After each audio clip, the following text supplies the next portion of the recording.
Today I'm interviewing the Obsessed. In addition to the Obsessed, Wino has recorded and performed solo 2009 to 2020, with Saint Vitus since 1986, with Spirit Caravan since the late 1990s, with Probot, with Dave Grohl and Lemmy, Place of Skulls in 2003, The Hidden Hand 2003 to 2009, Shrine Builder 2009, Premonition 13 in 2011, and been guests on over dozens of things. The Obsessed is known as the cornerstone of doom metal. All right, and you guys have been in plenty of bands yourselves in your own right. How's tour been so far? Are you just kicking it off? Is that right? We're not yet. We're Not actually yet. in rehearsal right now, and our next thing is Mexico. Mexico. Shit, I missed that Mexico, on the 3 days. Yeah. on the set. Where are you playing in Mexico?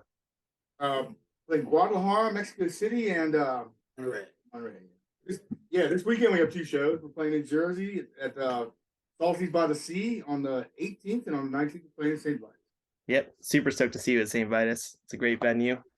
Yeah. All right, to kick this off, I have a few questions for you, Wino, and then I'm going to open it up for everybody. Take us all the way back, 1980. Your first shows with the Obsessed. What was that like? How'd you get into the scene in Maryland?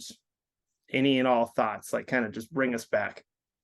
Okay, well, band has been together pretty much, since I guess about the late 70s, early 80s. It was me and my good friend and kind of mentor. He's a little bit older than me, bass player Mark Lowry. And we had this guy, Dave Williams, or Dave Flood, on drums. And we recorded a single. And basically, we got a deal with Metal Blade. We had this lady who was managing us. And she knew Penelope Sferas, who was a filmmaker.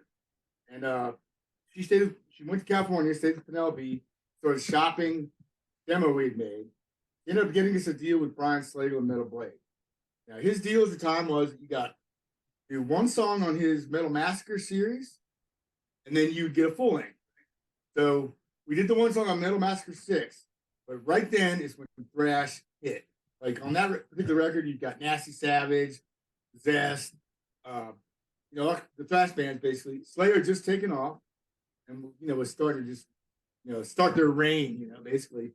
So we never got the full length, which was kind of it was disappointing. But Slagle kind of reneged a little bit on the deal. So we'd already recorded it ourselves, so I had it in my bag. So as time went on, original drummer left to go to school. We got Eddie Gooley, and we recorded the Purple record. Maybe that's a little bit overlapping. I don't want to confuse anybody, but second drummers who recorded the Purple record, but that's the record that never got released by Slagle. I always had that in the bag. So when the Obsessed folded, I joined Saint Vitus. And when I moved to California, I took the reels with me. So as Saint Vitus progressed, I got the dudes who we were on Saint Vitus on SST, as you probably know. But that went sour because they were just, I don't know, I didn't feel like they were doing this right. Nobody did. So we went with the German label, Hellhound. I got the Hellhound guys to release this first record that Slagle didn't want. So that's like the Purple record. So kind of convoluted. It got released after the fact, but it get released. And that sort of like started the ball rolling. I mean, by this time, after his Vitus, me and David just started not to see eye to eye. It was because of this record. First he said, I don't mind if you release that record. Then the Germans wanted me to tour with the Obsessed. At first, David said, okay, but then he copped an attitude about it. So I ended up leaving Vitus. So then I put the band together back in California. We set together with Scott Reeder and Greg Rogers. And then Reeder left to join Caius. Then we got this guy from Dutch-French guy, Guy, play bass. And that was the Church Within band. And we got signed to Columbia, did the Church Within. And that's kind of what started it rolling in the States again. And I guess before that, well, actually, let me back up. Before was when Reeder was still in the band, we did Lunar Room. So yeah. Long storied history. It's a long history. Yeah. What were you listening to as a kid? What brought you to the point where you even considered kind of being in a band or getting you to the Obsessed? Johnny Winter, Jimi Hendrix, Black Sabbath. All the classics, pretty much. Yeah. Reno. I really like John McLaughlin. I started to really get into like some of those prog guitar players like Alan Holdsworth. I wasn't really a Demi Yellow fan that much. All that kind of stuff was a little bit too clinical for me. It had to really rock, So early Mahavishnu Orchestra, Frank Zappa. Frank Zappa was my mentor. I love Dictators with Ross the Boss. I kind of think that my style is kind of a amalgamation of like Ross the Boss, Zappa, and I don't know, Johnny Winter. So I don't know. Yeah, that's a good But it's a good Sabbath also, varied I mix. can't overlook Sabbath. Sabbath was always sort of like the guiding force, really. I saw Sabbath in '72 when I was 12 on my 13th birthday. In between then, it was on the I think it was on in between Paranoid and Master Reality, because they were already playing stuff off Master Reality. So I'm a little bit hard pressed to the exact year, but yeah, it changed my life, and yeah, pretty much went on from there. How was it like seeing them in 2012? I know you said it kind of changed your life, but I mean, how did you get into a show when you were 12? What was your family situation like? Where My dad took me and the original bass player to Baltimore Civic Center. Okay, and this is a funny story because they were being supported by Edgar Winter's White Trash, which was Rick Derringer on guitar, Bobby Caldwell on drums, I believe. Okay. So, anyways, they had all this brass and shit. So, like, it was so friggin' loud. Like, it's like my second concert. So, after Edgar Winter was over, my dad stood up and said, "Hey, you guys ready to go?" Like, what are you talking about? Black Sabbath hasn't even come on yet. It's kind of like sank back in his chair. Like, it was torture, And he talks about it, or he did talk about it when he was still alive. He would say, "Room was blue from pot smoke," and like. So that's cool. We left pretty early to beat the traffic, so we didn't catch the last encore. As we're like walking through the parking garage, I could hear Ferris wear boots. I was like, yeah, I get a chill when I think about it even now. Yeah. Ozzy was wearing it that show too. Yeah. Yeah. All right. So what? So the Obsessed, you've had multiple breakups and you've done multiple reunion tours. What kind of brings you back to doing it again? Well, I mean, it's what I always wanted to do. I mean, I always wanted to play guitar. I mean, I really enjoyed my stint in Vitus. I learned how to sing. I think really pretty better in Vitus. Vitus took me places I'd never been before. Vitus is pretty much was my biggest band. Took me overseas to a bunch of foreign countries, and had a few incidents. I mean, it's a hard thing. It's a hard thing to talk about, really. But in order to be in Vitus, it was so bleak, so weirdly angry, so kind of like not. It was primitive, really primitive. So I had to get my head had to get really fucked up in that game. So that kind of started. It's kind of hazy because I just had to be fucked up to do Vitus. We really walked the walk, and so there's an incident that happened that kind of soured everybody on each other, and yeah, that was the end of Vitus. They carried on without me, which I was fine with that because I figured it was good for me. Yeah. I get that. I get that. Yeah. All right. So usually the Obsessed is a 3-piece, or I guess for certain iterations of it. What brought this iteration of everybody together? Well, we met Jason on tour with his band Sierra, and 2016. Yeah, Brian's first tour. Yeah, my first tour. Yeah, these guys are better with dates than me, and that's when we met, and that's when we talked about jamming, and Jason had always said, "Yeah, you're my favorite band. Really like to jam sometime." We talked about it for a really long time, and the whole pandemic thing happened. That kind of set us back, but we had made concrete plans at this point to get together. So when Jason came to the table, he basically knew every song, and it was pretty easy. Made it easy, and now I wouldn't go back because the two guitar thing is like. I've always known that to be in a successful 2-guitar band, you have to be mature enough to not want to have the ego for the volume wars, the whole trip of like, I'm better than you, I want to be louder than you, whatever it might be, So I think it's really gelled really nicely, and Chris, joined the band at the same time, basically. And he had hit our website, asking us if we needed a bass player like some months before.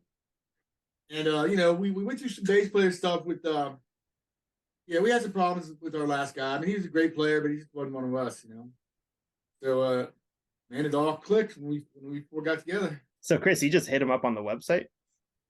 Yeah, I'm a Florida musician playing guitar and bass in bands for years, and I was at the point in my life I wanted to get out and do something more while still young and healthy enough to do it. And I've been a Wino follower for 20 some years in all his bands, and I was just looking online for bands I like that might need somebody, and I hit a few up, and nobody had really replied. And then I saw on the Facebook it was only Brian and Wino listed, so I was like, "Hey!" So I just reached out and said, because I'd met Wino at shows, off and on, and met Brian once at an Obsessed show, and I just hit up the Facebook page and said, "Hey, are you guys looking for somebody? I don't see anybody listed, and I'm looking to get out and." I don't have a lot of tie downs right now. I want to get out and do something. And it took a while to get back. And then he had already been working with Jason, and they were setting up the first real jam. And it was like, "Can you be up here in 2 weeks?" And I'm like, "Yes, I can." So within 2 weeks, I woodshedded, learned like 10 or 12 songs, and flew up, and we started jamming. Yeah. Heck yeah. Beautiful thing, man. It's like at this point in the game, as well, with our ages and stuff like that, it's pretty amazing to have everybody not tied down, hungry, wanting to tour, able to tour. And it's pretty miraculous. So I feel like super lucky. And Brian, when did you guys start becoming friends? Because you guys are long-term friends. Yeah, I met Wino in 1982, way back in the day, actually with the original drummer when Dave Williams was still with him. It's the first time I saw him. Actually, my friends with Joe Lally with Fugazi, and he was the one that asked me if I wanted to go see the Obsessed. At the point, I was into hardcore, DC hardcore and punk. And my attitude was, I don't want to go see a long-haired Judas Priest band, So I went with him, and then changed my life, seeing Wino play guitar for the first time. It's just incredible. And then I drum tech for him for about 2 years. And then when the wheels fell off the wagon, I was like, I'm gone. I left. I moved to the beach. And we hadn't really seen each other. We'd seen each other at shows here and there, say, "Hey, Wino, hey, Brian," for 30 years. And then we just fell back. Everything fell back into place. And here we are 7 years later. Yeah, because when he was second for Eddie, he didn't play drums back then. No. So back in the early days, he hadn't played drums. So when we reconnected, it was pretty fucking amazing. We reconnected when he came out to help Eddie again. We resurrected that band in what year was that? 2006, no, 15, 2015. Yeah. So Eddie, drummer I'm talking about, played on the Purple record. He wasn't that into it. Just wasn't that into it. And in a weird kind of roundabout way, a rehearsal, he said, "Hey, Brian wants to, sit down and play No Hope Goat Farm with you guys. Is that cool?" And we said, "Yeah." And at the time, Dave Sherman was playing bass. And Brian sat down behind the kit. Dave Sherman just looked at us and was like, "Whoa," we really felt the power, one thing led to another. When Eddie couldn't do it anymore, I knew Brian was the man. Yeah. So it was shocking. He called me. I thought it was going to be a bucket list. He was going to come over, we jam one time, and then he goes on his way. But like I said, 7 years later, here we are. Yeah. So. And it was an inspiration for a minute when, my ex-fiance was in the band. And we played a couple shows. Actually, it was my ex-fiance playing second guitar, and Bruce Falkenberg for the Hidden Hand playing bass. That was very short-lived. We did 3 shows. And it was kind of short-lived. I guess it wasn't meant to be, but fate, life has a way of working things out for us. Yeah. There you go. It's kind of weird how you can kind of reconnect over the years. I mean, I haven't been playing nearly as long, but it's weird. Like now I just moved to New York. I'm getting back in with all these musicians I knew back when I was 14, just out of nowhere. It's like I wasn't particularly friends with them back in the day, but now for some reason it just kind of works out. Yeah. All right, this could go nowhere, but Jason, what is the craziest story you've heard about Wino before you joined the band? Not getting I had this really stupid stick and poke from my ex on my leg for years. This is probably actually where we really bonded. I knew Wino had a tattoo gun, so I said, "Hey, Wino, want to give me a cover up someday?" And then we were at this hotel. All the bands were. It was Carmen de Burn, my band Sierra at the time, and the Obsessed. And we were just drinking whiskey or whatever. All the bands were kind of just walking around this like complex, and then I just seen Wino walk by. So I went up to him and was like, "Hey, do you have the gun?" And then he's like, "Yep." And then he like locked us in, gave me this huge fucking Vitus tattoo. 2016, I think it just healed last week. So that was fun. Yeah. Yeah. There you go. Yeah. So I watched a documentary on the Right now to show you. obsessed. So come on. Yeah, I mean it's fucking wild. So I watched the documentary on the Obsessed, and you had met Henry Rollins, and Yeah. he said that you represented America's youth culture back in the day. What was it like meeting him? He has kind of a funny story, but I kind of want to hear your perspective on it. He mentioned that he had a shaved head and you had long hair, and he had to cross Yeah. the street to see you. And what was the Yeah. interaction like? It's an interesting story because as the years go by and he tells that story in his spoken word, I get thuggier and thuggier. Like it's crazy. Right, but I'll tell you what really happened. Sorry about that. Yeah, go for it. Okay, I'd been down in Georgetown, which is like hip part of DC, drinking. And I had this van, and I was so drunk that I couldn't remember where I parked my van. Made it home somehow without it, right? So I got dropped off back in Georgetown, and I was just literally walking the streets trying to remember where I parked my van. So it's like, that was a Saturday. So it's Sunday night.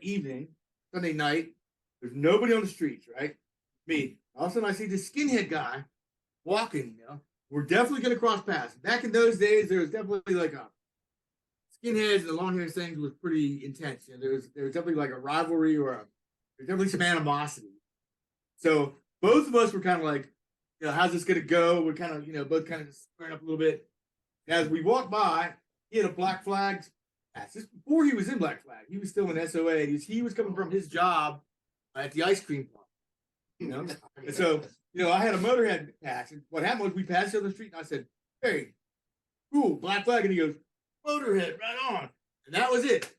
Nowadays it's sort of like when somebody sent me a link to him telling the story now, and it's like, like I'm some kind of like intimidated him, like some kind of brutal biker guy, but really wasn't quite that bad. It was just sort of like both of us were kind of freaked out because of the day, because of the way we looked. But I mean, both of us had the two bands in common. I liked Black Flag. You liked Motorhead. That was it. What was that friction between skinheads and like long-haired people, if you had to explain it? Well, I think that the DC scene was a straight edge, and most people, we were kind of like looked upon as like the hippies or whatever. We really freaked the punks out because we had long hair. So back in those days, we wear makeup. At that time, we had a crazy singer too. We would play like punk rock covers to kind of bolster our set. So we had to play this place in DC. We had to play 3 sets. So we were playing like Sky Thunders and the Heartbreaker songs. We did a Dead Boys song. Played a Damn song. And we would still do our originals. So I can remember Wendell Blow coming up to me. Wendell Blow is a bass player in Iron Cross. I remember him coming up to me going, "Man, I love fucking the originals, but man, you guys, how are you playing these punk rock covers?" They couldn't understand it. I remember Wendell calling out for Decimation, particular club, And but that's we had to do. We had to bolster music we loved. I mean, so it was kind of strange, I guess, But we sort of we ingratiated ourselves to the punk rock community one time when we got booked at this real trendy DC punk bar, and this time we were worming our way in. We had this punk rock cat who used to be, kind of used to be like more of a hippie guy. He was giving us gigs. He was getting us gigs with his band was called Lethal Intent.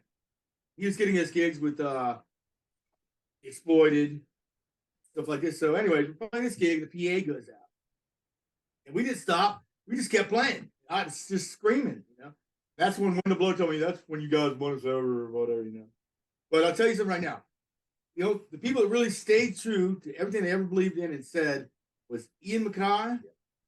Ian MacKaye, man. Like all the other cats, they sort of, Iron Cross became a rockabilly band or whatever it might be, but Ian stayed true to his roots, so 100%.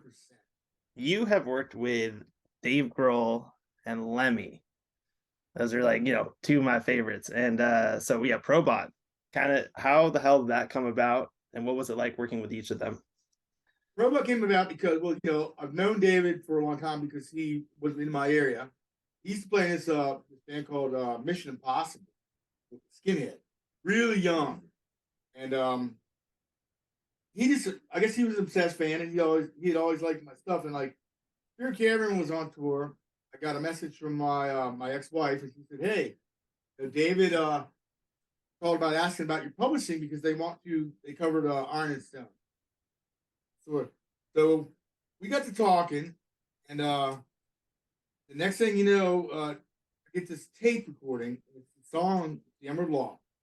Basically, what David said he wanted to do, he said he asked all of his heroes, basically, tribute to it. He had the money to do it, you know, Foo Fighters and everything, and so he wanted to make a record with all of his, his underground heroes that he grew up with. And so basically, he sent me the song, "The Emerald Law," and I thought it was right up my alley. You know, it was a fantastic song. At the time I was researching some Babylonian stuff, and so I had the lyrics. Give me the lyrics pretty quick, and basically, he invited me down to the studio at his place to record my song. He wanted me to play lead, sing. I'd written the words already, but he'd left his tape machine on for 6 months by accident, so we couldn't do it there. So we went over to Inner Ear, legendary punk rock place where all the dudes recorded their shit. DC, Don Zientara and Inner Ear, and met him there, and basically I did my tracks. I played lead and then sang the tune. And that was how how it went down. And later on, he called me and said, "Hey, you want to play? In the video with Lemmy on his tune, Shake Your Blood." So I didn't actually play guitar on the record on that. That was a total lip sync thing for that video because he'd already had the guitar down. You know, but for me, I mean, I knew Lemmy already because I was friends with Lemmy's speed dealer.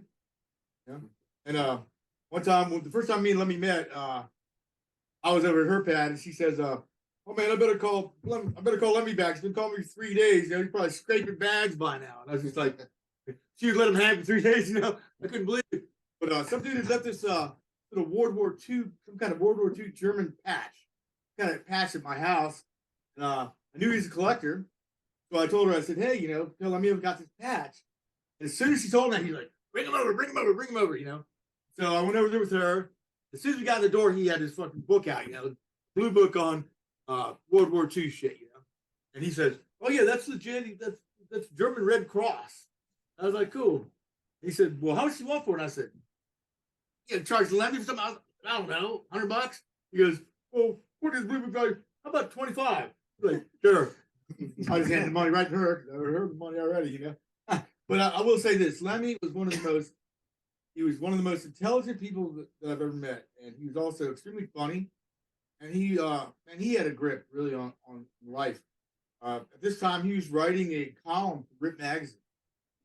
Rip Magazine was, I think, one of the penthouse guy had the magazine Rip.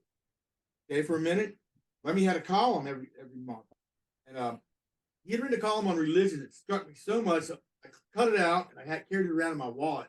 So when I met him, I'm like, "Wow, look at this!" I pulled it out and I was like, "You're a major inspiration to me. You know, will you sign this?"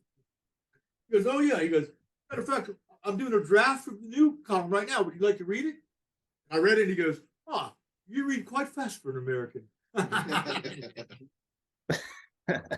Always, he was just always a genuine guy. So by the time we got around to doing Probot, Lemmy was a hard partier, man, no doubt about it. Like, his manager, Scott, followed him around, and just kept his drink full.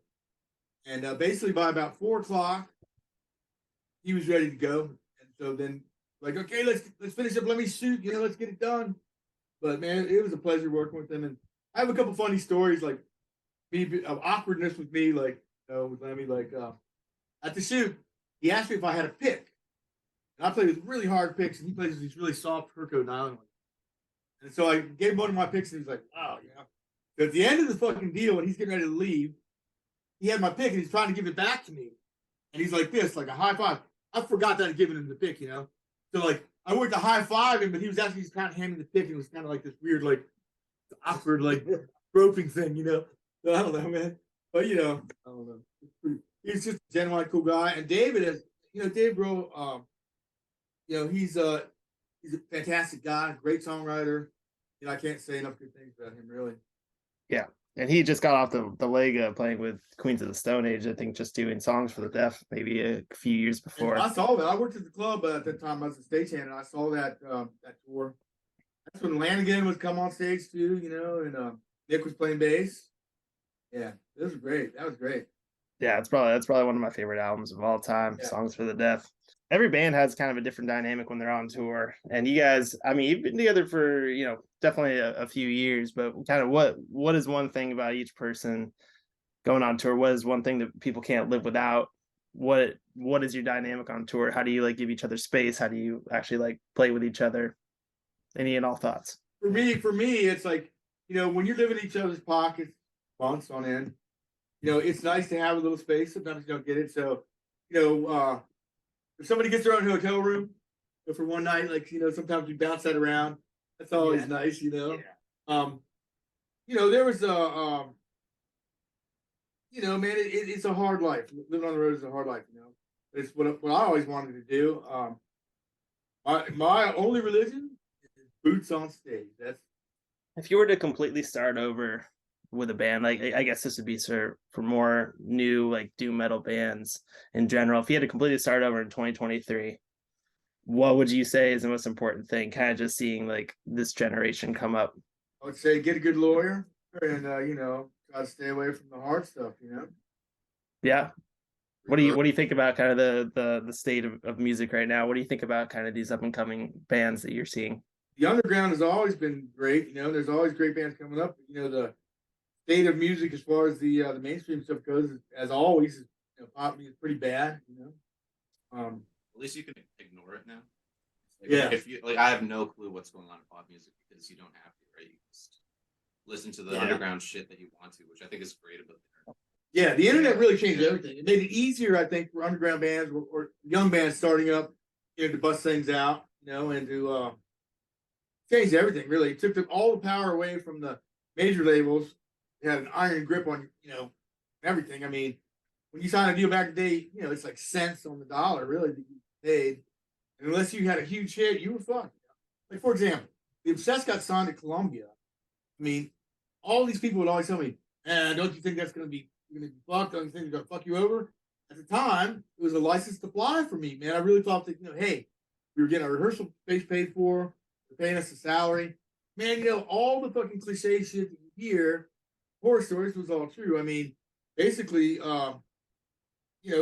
my landlord didn't even believe I had a record deal because it would take them so long to pay us something. Like, our lawyer basically had to write Sony or Columbia a letter saying, you're going to breach unless you pay these guys. So, my landlord's like, yeah, sure, you got a record deal, you know what I mean? As I'm late for the rent every month because they would never pay us. But, it did end up going a little bit bad, We got, but we didn't sell enough records, and they say, well, you re-demo to be more pop, or you can leave the label. No compromise, in my book, really. I mean, I'll never sell out. Music is the lifeblood, really, and it's all about create or die. I mean, music is art is life. What is it like kind of having fans so obsessed with the Obsessed now? Was it kind of seeing I don't know, new and up and coming rockers kind of seeing you? I mean, what happens when you meet them? What does it feel like? People have shown me nothing but respect. People always show me great respect. I mean, I really enjoy talking to people that from different genres, and like Jamie Josta or the Typo people or whatever it might be. And I'm just really, I feel lucky. I feel blessed, and I feel honored to be. So I kind of want to go into Riggs because I feel like I'd be remiss for some of my friends who have been following you guys forever. So yeah, let's I don't know, let's start with Chris. With what now? So your Riggs, what do you sort of play? What is kind of what is sort of unique to the Obsessed that you maybe didn't do with other bands in the past? Well, using a stereo bass rig, I guess. Dope. Yeah, I mean, I hadn't played bass in this loud of a band for sure, and we're already using two stereo or a stereo bass rig, and Wino wants to add another bass cabinet, and more guitar cabinets. But yeah, I mean, Ampeg is pretty standard for rock bass, as most people know. So I'm using a stereo Ampeg rig, and I actually have some old custom bass rigs with a K from from the '70s with a soft vinyl, or it's vinyl or whatever it is. Yeah, tuck and roll. Whatever. Yeah, that I'd love to, but the rigs are 50 years old, so it's like I want to get some kind of proper road cases before we could actually take them out. But, what kind of bass are you I playing? like the Sterling by Music Man. I was playing in a AC/DC tribute band, so I bought a Sterling to kind of emulate the Ernie Ball Music Man that Cliff Williams plays, and I fell in love with that bass, and that's my main bass now. It's just a single pickup Sterling by Music Man with a vintage sunburst kind of finish, and then I got a Sterling 5-string recently, so we're gonna experiment with that and get some lower frequencies going. And we jammed for the first time yesterday with the 5-string, and it was sounding pretty good. So definitely gonna move forward with that. Okay. Got some How about- crazy down tune stuff. So Hell yeah. How about you, Jason? I have a 84 Marshall 800.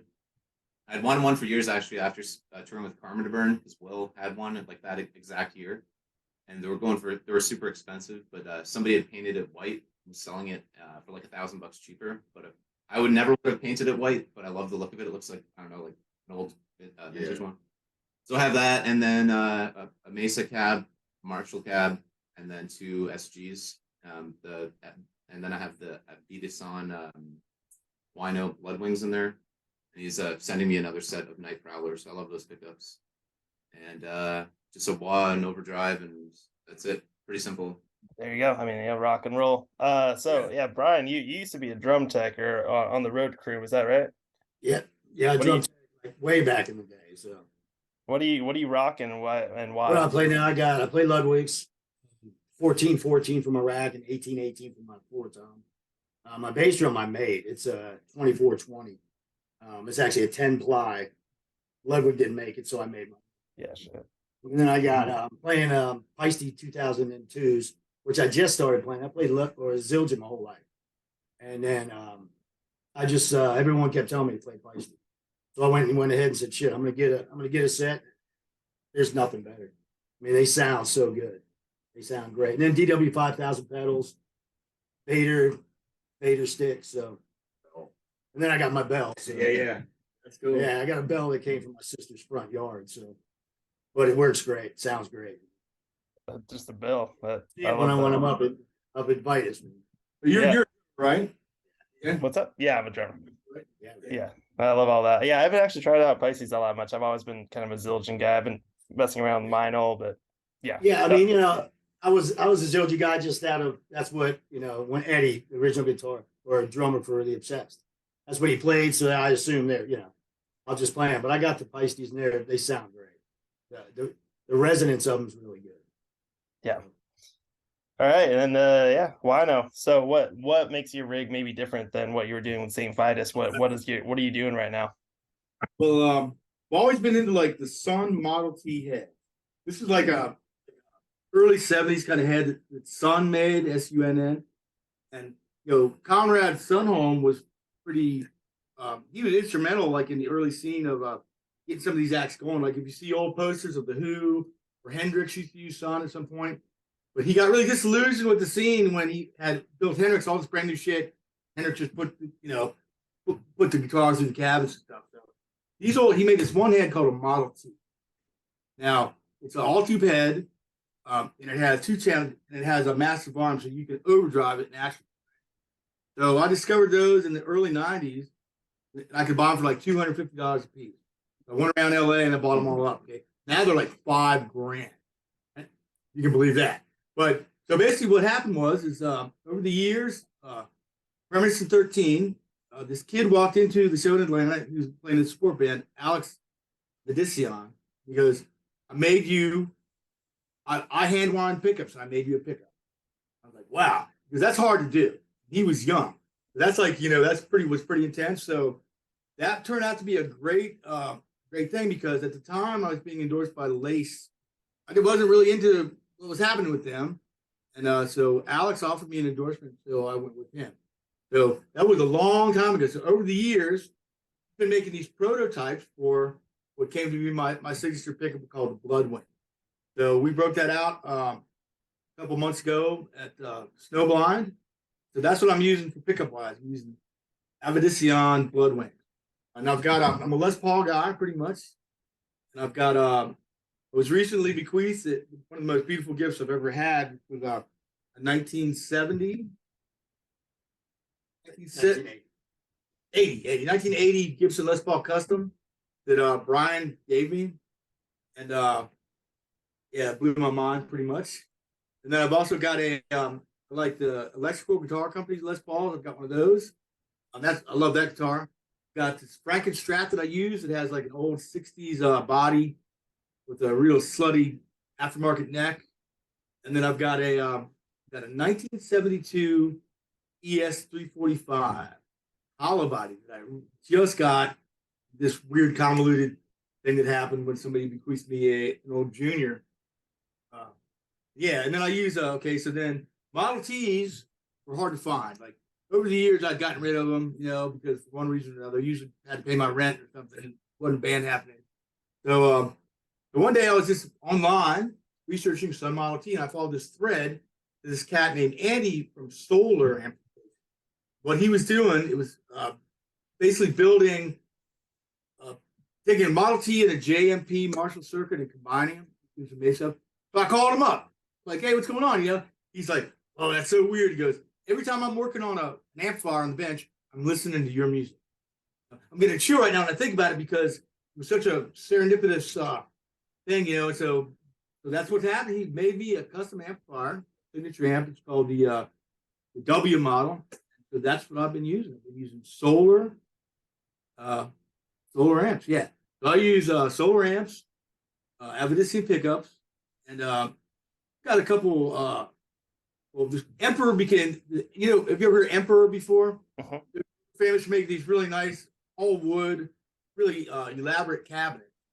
And the guy that would work for Emperor was part of the original guys. He split off and formed Tyrant. Right, so he's the first guy to ever endorse me. Tyrant guy, he gave me a head and a few cabinets, so I still use those cabinets. I love those cabinets.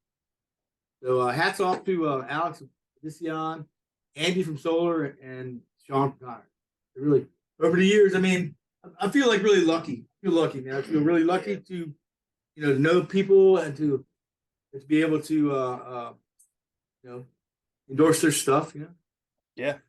I know a lot of guitarists are pretty protective about their guitar pedals. Do you have anything to enlighten us on, or are you keeping it? Yeah, I got no problem with talking about myself. And the guitars I own, I play. I take my guitars out on the road. Just because they're vintage doesn't mean I'm not gonna take them out on the road. I don't buy into this oh my God, I would never take my vintage Les Paul on the road. I'm gonna play this Epiphone instead. Nah, you just gotta watch them careful, Been lucky, never really had anything stolen. But pedals, I like the Maestro, this offshoot Gibson company in the day. They made a wah-wah called the Boomerang. What I'm using right now is I'm using like a clone Boomerang, modern style Boomerang wah. I'm using Big Muff, and then I've got another fuzz, kind of a boutique fuzz, custom made for me by this guy Sonny Simpson, the Blackbeard. And recently I discovered Walrus Audio. I'm using their Walrus Audio delay and phaser. I think it's the M1, the Lillian phaser, and then I use a volume pedal. And let me think what else. Black Arts. Right? Oh yeah. Can't get Mark from Black Arts. Like this guy named Mark. His company's called Black Arts Tonework. He also endorsed me with an overdrive back in the day. We've stayed in contact. He's basically making some cool stuff. So I've got a Black Arts topped wah thing that I'm gonna prototype. I'm gonna try out. No, he's always been really great, man. Sending me stuff, prototypes to use on the overdrive line. So, yeah. I like going through them. You're never really satisfied. You know how it is. If you're ever really satisfied with something, you get complacent. Yeah, that's a lot of boutique stuff, by the way. It's pretty cool that you have people making stuff for you. Yeah, it's a blessing, man. I mean, true bypass is the way to go. You know, if you have an old wall in the middle of your board, it's gonna suck all your tone. You know, the true bypass is when the cylinder goes straight through when it's pedals off. Not true bypass, it gets sucked through all the circuits and everything. Then you you know, you have a little bit of tone loss or whatever. But yeah, I mean, there's probably a little bit more than I can't think of right now, but Yeah, that's fine. yeah. That was funny. I love that. I think a lot of people are gonna be stoked to hear all that. So I guess for each of you, what are your sort of bands are you listening to on tour? What sort of like newer bands or that are up and coming that you maybe want to shout out that you've been really into? I'm huge into Black Mountain. Like I'm from Canada, so I'm not sure if that adds to it. They're from BC. They're not like smaller upcoming, but like I listen to them a lot. And then also the King Buffalo album from 2020, I guess, the Restlessness album. I love that. I never stopped listening to that. For like newer stuff, not like big stuff, yeah, definitely any Black Mountain album, King Buffalo. Yeah.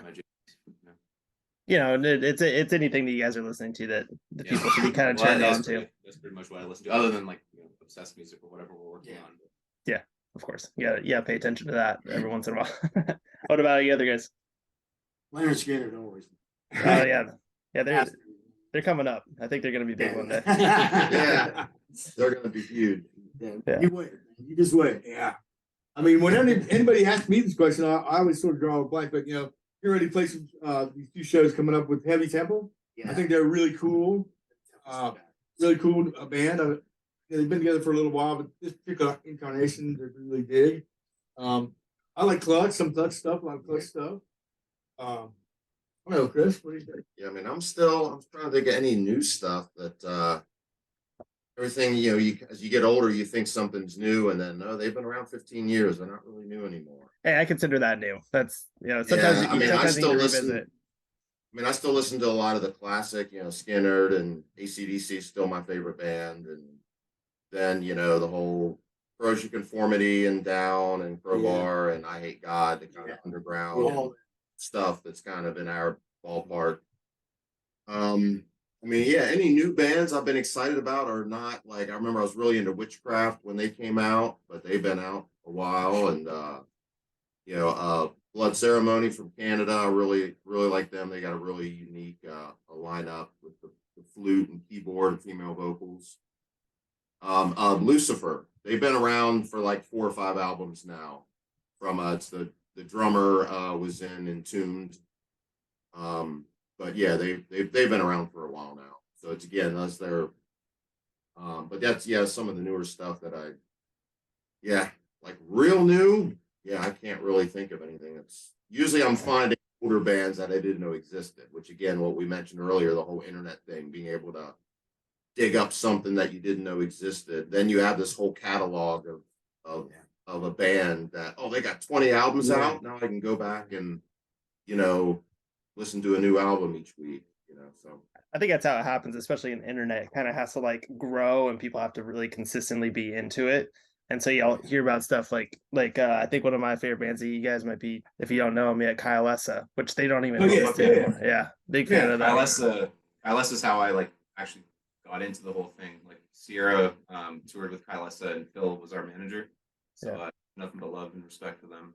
Yeah, they're the shit. I'm a big fan of them. And yeah, I found out about them after they dispersed. I'm like, well, shit. Yeah, we did quite a bit. We did Hidden Hand did quite a bit of touring with Kylesa actually. And yeah, me and Lord, you know, she turned into he was a real gearhead. So we would always be in the pedal thing, you know. That's how it goes. Yeah, you guys and gearheads in general, they're their own breed, and you guys know a bunch of stuff. But yeah, sometimes I can get somebody talking about this and they like it'll be like an hour later. I'm like, well, that was cool, you know, and I really appreciate that conversation. I mean, there was some good stuff happening on the punk scene, like, you know, I like Madball. You know, I was into SSD Control. And then they had Power, you know. I mean, but I'm trying to think, you know, the newer stuff. I mean, I can't really always draw a blank when I ask that question about brand new bands, but I mean, there's a lot of good bands.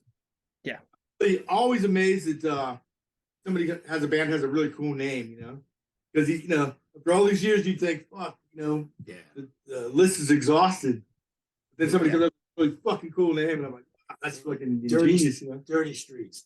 I asked everybody this question, and you've kind of touched on it a little bit, Wino, but what is your guys' version of success for your life? What kind of like stuff would you kind of think people should take into viewing success and maybe leave at the door? Because sometimes I think when people are like starting out in bands, they have this idea that kind of the world owes them something a little bit, and when people are reach some sort of success, it kind of almost seems like they weren't expecting it, but they just like kind of kept their head down. So what is your version of success? Success is bringing happiness or light into other people's lives. Like, I know that I have a gift, and I think that the best reward for me is when somebody comes up to me and says, "Your music changed my life," or in some cases, "Your music saved my life," because I was on a suicidal thing, and I hear that quite a bit, and it always just really warms my heart. I mean, it's nice to make money because everybody needs money, but it's only money. But basically, yeah, that for me, that's how I gauge success. Really, is like the fact that we can get music out in the world and that it helps enrich others as well as ours. Lives. Yeah, it's a total give and take. I mean, doing it at the level we do this, you have to do it because you love it. As cliched as that is, you have to get, when you hear about these rock stars that won't come off their bus, whereas, for us to have somebody come up to us, or especially Wino, and go, "Hey, thanks for playing our town," and, "Hey, you guys, thanks for hanging out and talking." I've just, I've gotten that personally. "Well, just thanks for talking to me." And I'm like, hey, I'm just a dude too that is happy to be part of this. And, success is just if we can make enough money to pay our bills and enrich somebody else. This is getting really cliched, but just enrich somebody else's, experience. Just somebody said, "I just had a crappy day today, and I had a lot of fun tonight." It's got to be some kind of release, for the crowd. Just like when we go to shows and see somebody that we're really into and walk away with that experience. It's you have to love to do it when you're doing it at this level. You're not, as long as we can keep doing it, that's success, I guess. Yeah, be able to do it, record, tour, to be able to move forward and still have people want to see progress in some way, and not just like, "Oh, we're doing the same set list this tour again." We're always mixing it up and adding new stuff, and It's really about passion. I like to do a little bit of promo. Like Charlie Patch has made a documentary on my career, and that's coming out. It's going to be for debut in Woodstock on 4/20. But that kind of it covers what we're talking about now. It's really a labor of love. It's a labor of love. It's about passion, integrity. It's about doing what you want. And I think it's really important. Like we have kind of like a running joke. It's kind of like a serious kind of joke. Like, the world is so fucked. One more record. Let's get this record out. Let's get over to Europe and do some touring. Before the world ends. I mean, used to be a good joke, but the world is so fucked up right now. It's like still ass backwards. You still know what's going to happen. So our goal is like one more record. Get over to Europe, hit some places we haven't toured in a while. I mean, I always thought that if you can't crack your own country, like the U.S. for example, then you're not shit. It's always been my philosophy. People have always looked upon going to Europe. American bands going to Europe as sort of like they look upon Europe as the cash cow or the gold, But I love it. I haven't been over there in 6 years. It's going to be phenomenal. But give 100% wherever you are. That's what we do. Yeah, that's I always kind of like to ask people that, because I feel like a lot of people get kind of lost in the weeds as they're starting out, or just like kind of like they're like, "Oh, why haven't I got big yet? I make all this amazing music," but it's kind of, I feel like that it's just a backwards mentality of like you just got to do it for you. So and also inspirational to me, and I gotta just gotta keep my head down and just do what I love, not try to like fit into somebody else's mold, but just find the people that I can connect with. So that's why I always ask people that. Even it sometimes here's a cliche, but it's like good to hear. Sometimes you just need a reminder. Yeah. So yeah, what can we expect this Sunday at Saint Vitus with a Clouds Taste Satanic, Sabbath Warlock, and Smoke the Light, and of course you guys? Well, we're gonna do what we love to do. That's Yeah. bring rock. I mean, I have a funny feeling it's gonna be fucking great. Yeah. Yeah. How many times have you played Saint Vitus? Quite a few. I played quite a few. You know, and I expect to see the same bottle cap ground into the cable. It was there 10 years ago. You know what I mean? Yeah. You know what I mean? But those guys are great. You know, the philosophy is great. You know, the three or four guys that their dream was to open that bar. They got together, they did it. You know, I guess that they got their name. They told me from the classic open the dictionary and finger down, right? Because it wasn't after Saint Vitus band. It was just, I think that was just like Like metal encyclopedia. Or yeah, something like an that. accident. Yeah, they found that. But that it's great place, great guys. It's always New York. Playing New York is always fantastic. I mean, you know, especially that club. It's Yeah, we've played there twice. You and I, as you Yeah. said. I love it. Yeah. I've only been there twice now, but and it's I would just moved to New York, so it's definitely like a staple of the spot I have to go to. Any last things that you guys want to say to your fans or anybody who might see you on tour in Europe? Well, Or thank you and for getting us out there and nice to talk to you and thanks to everybody who's supported us over the years. absolutely, I'm really excited to party with you guys on Sunday. It's gonna be super Yeah, rad. cool, Saint man. Look forward Vitus. to seeing Yeah. you. Oh, and I Yeah. want to say thank you to these guys because without these guys we wouldn't be obsessed. Yeah, well, it's been cool to see you guys all hang out. I get why you guys like touring with each other and playing together. So Yeah. it's been cool, guys. Thank you so much, Ken. Thanks a again, lot, thank you. man. We'll see you Appreciate it. Sunday. Yeah, have a good day. Yeah, you too. Peace. All right.